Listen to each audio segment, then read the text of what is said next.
Assalamualaikum warahmatullahi wabarakatuh. Selamat pagi, salam sejahtera untuk kita semua. Perkenalkan, nama saya Mada Radlian Karang dengan standbook A351-22084.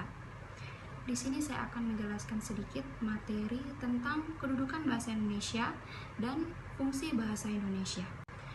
Bahasa Indonesia berkedudukan sebagai bahasa resmi dan bahasa nasional negara kita. Bahasa Indonesia merupakan alat komunikasi antara satu individu dan satu individu lainnya.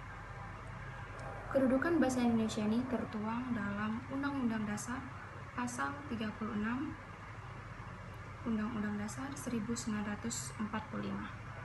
Kedudukan bahasa Indonesia ini resmi ditetapkan dalam konstitusi pada tanggal 18 Agustus 1945.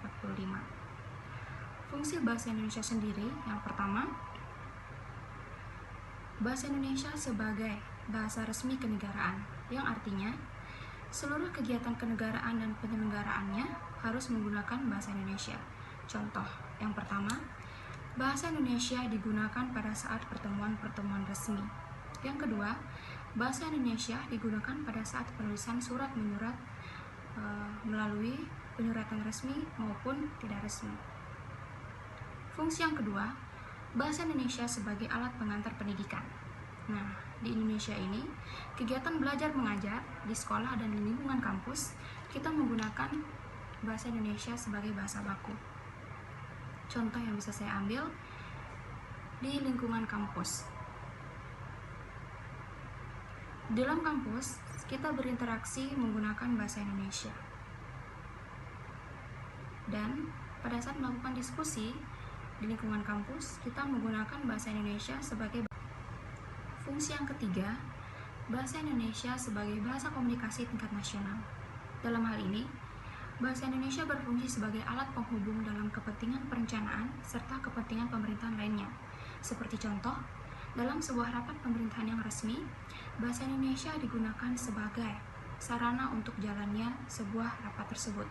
Yang kedua, di dalam ajang acara olimpiade atau olahraga tingkat nasional,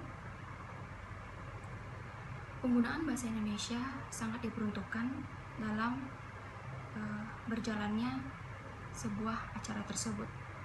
Yang keempat, bahasa Indonesia sebagai bahasa media massa yang dijadikan untuk penyampaian berita lewat media massa dan juga media televisi lainnya.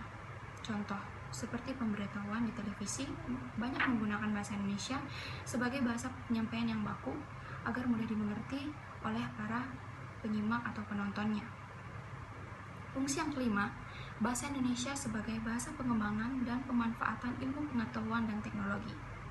Nah, contohnya, kita hidup di zaman modern dan sudah melakukan kegiatan pembelajaran menggunakan gadget dan laptop,